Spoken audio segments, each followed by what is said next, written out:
जय श्री राम। जीवन में हम लोग कई बार हमें ऐसा लगता है कि किसी से हमारा पूर्व जन्म का साथ है और उससे प्रेम हमें इस हद तक हो जाता है कि हम सब कुछ भूलकर उसी में डूब जाते हैं। और जब बाद में पता लगता है कि जिसे हमें इतना प्रेम है उसे तो हमसे प्रेम ही नहीं है, उस समय कई लोगों का मन टूटता है। बहुत सारे लोग डिप्रेशन में चले जाते हैं।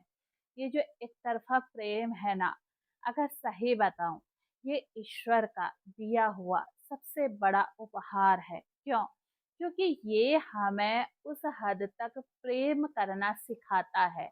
क्योंकि जब तक हम अपने निजी जीवन में किसी को इतना प्रेम नहीं देंगे कि हम उसमें पूरी तरह से डूब जाएं, यानी कि हम हर वक्त केवल और केवल उसके ही बारे में सोचते रहते हैं। इसी को कहते हैं आध्यात्म में नाम जप।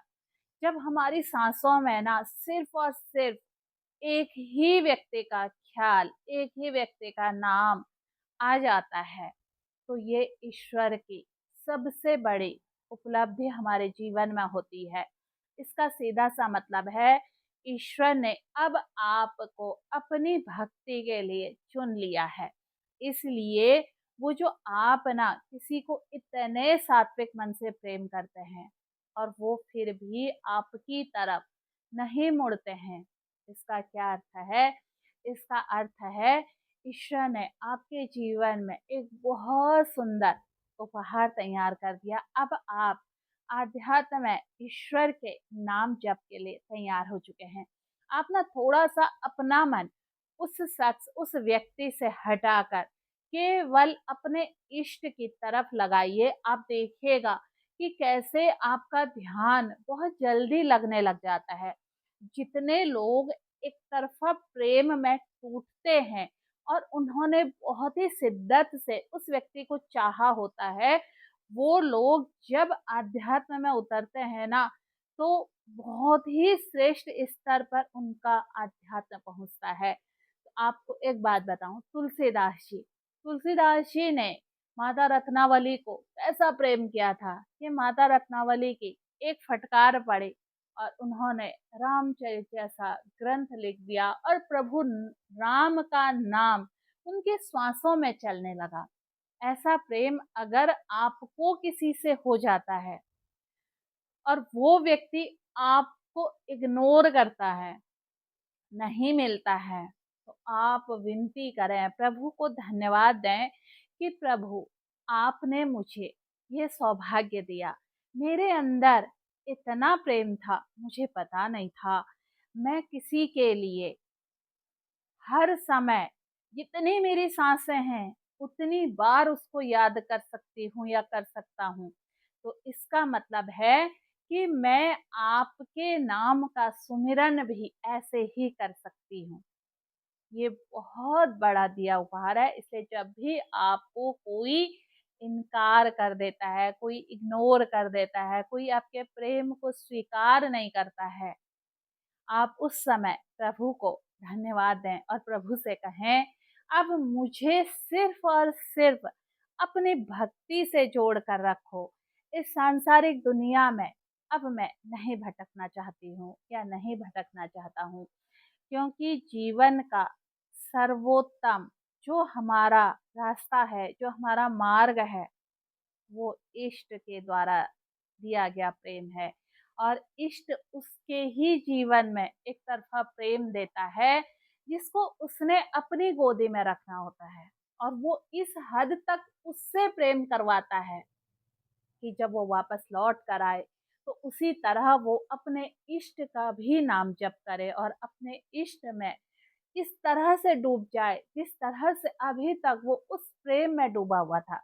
अच्छा, इतना एक तरफा प्रेम अगर ये दोनों तरफ से हो जाए, तो क्या आप सोच सकते हैं फिर वो व्यक्ति कभी इष्ट की तरफ को लौट कर आएगा? कभी नहीं आएंगे। वो इस सांसारिक भोग वासना की तरफ मुड़ जाएंगे। इसीलिए अगर आपका प्रेम अधूरा रह जाता है, आपको प्रेम मिल नहीं पाता है, तो आपके ऊपर ईश्वर की बहुत बड़ी कृपा है। आप मुझसे कहेंगे कि एक तरफ तो हम जिसे प्रेम करते हैं वो हमें मिल नहीं रहा है, दूसरी तरफ आप कह रही हैं कि ईश्वर की बहुत अच्छी कृपा है। जी बिल्कुल, इससे बढ़िया कृपा और क्या होगी कि आपको सुमिरन करने की आदत पड़ गई है। अभी तक आप अपने प्रेमी या प्रेमिका का नाम सुमिर रहे थे। उसी प्रेमी और प्रेमिका का नाम सुमिरने की जगह पर आपने, वो प्रेमी वही रहेगा, केवल उसकी जगह पर इष्ट का नाम सुमिरन करना है। आप यकीन करके देखो, अगर आप एक तरफ़ा प्रेम में हो, आप उसके लिए प्रार्थना कीजिए कि हे ईश्वर, हे प्रभु, वो जहाँ भी रहे, वहाँ खुश रहे, उसको खूब सारी तरक्की दो। लेकिन अब मुझे अपनी तरफ मोड़ दो और मुझे इस सांसारिक जगत से नहीं, सिर्फ़ और सिर्फ़ आपकी आराधना से मतलब है। मुझे आपकी आराधना चाहिए, आपकी प्रार्थना चाहिए। आप देखना, ईश्वर ना ऐसे करके आपके सिर पर हाथ रखेंगे और आप बहुत जल्दी नाम जप से वो हासिल कर लेंगे जो लोग सालों से नहीं कर पाते हैं। क्यों? क्योंकि आपको प्रेम करना आ गया है, आपको उस भाव में डूबना आ गया है, जिसको लोग गुरु के सानिध्य में सीखते हैं, वो आपको उस व्यक्ति ने सिखा दिया है।